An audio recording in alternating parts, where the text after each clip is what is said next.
Hello friend, welcome to my YouTube channel online learning website. दोस्तों हम difference बात करेंगे निंदा प्रस्ताव बनाम अविश्वास प्रस्ताव के बीच में क्या डिफरेंस है, इसको समझते हैं। पहला पॉइंट बात करते हैं निंदा प्रस्ताव के। पहला पॉइंट ये कहता है कि लोकसभा में इसे स्वीकारने का कारण बताना अनिवार्य है। दूसरा अविश्वास में बात करते हैं। पहला पॉइंट कि लोकसभा में इसे स्वीकार करने का कारण बताना आवश्यक नहीं है। दूसरा पॉइंट निंदा प्रस्ताव में या किसी एक मंत्री या मंत्रियों के समूह या पूरे मंत्री परिषद के विरुद्ध लगाया जा सकता है, जबकि अविश्वास प्रस्ताव या सिर्फ पूरे मंत्री परिषद के विरुद्ध ही लाया जा सकता है। तीसरा पॉइंट निंदा प्रस्ताव में या मंत्री परिषद की कुछ नीतियों या कार्य के खिलाफ निंदा के लिए लाया जाता है, जबकि अविश्वास प्रस्ताव या मंत्री परिषद में लोकसभा के विश्वास के निर्धारण हेतु लाया जाता है।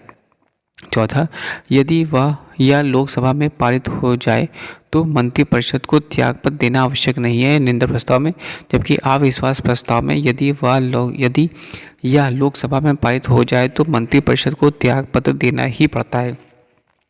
तो यहाँ पे हमने समझा निंदा प्रस्ताव और अविश्वास प्रस्ताव में। तो पहले निंदा प्रस्ताव के 4 पॉइंट क्या थे।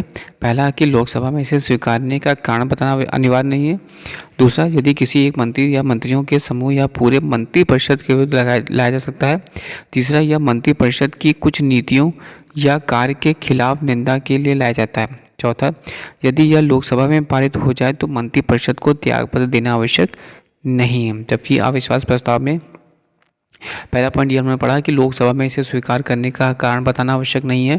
दूसरा, यह सिर्फ पूरे मंत्रिपरिषद के विरुद्ध ही लाया जा सकता है। तीसरा, यह मंत्रिपरिषद में लोकसभा के विश्वास के निर्धारण हेतु लाया जाता है। चौथा, यदि यह लोकसभा में पारित हो जाए तो मंत्रिपरिषद को त्यागपत्र देना ही पड़ जाता है। Thanks for watching and sharing.